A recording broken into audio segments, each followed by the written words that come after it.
আসসালামু আলাইকুম, আশা করি সবাই ভালো আছেন। আজকে আমি দুপুরে ডিমের তরকারি রান্না করতেছি। তো পাতিলে আমি প্রথমে তেল দিয়ে দিলাম। তেলটা গরম হওয়ার পরে সামান্য পরিমাণ হলুদ দিয়ে দিছি। সিদ্ধ ডিম ভেজে নিব।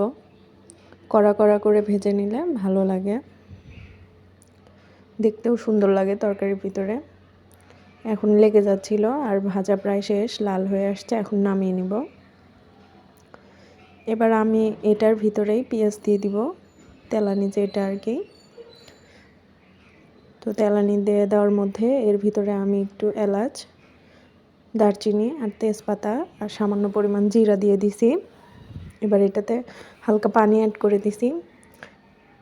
এখানে এখন আমি হলুদের গুঁড়া, লবণ, মরিচের গুঁড়া এগুলো একটু কষিয়ে নিব।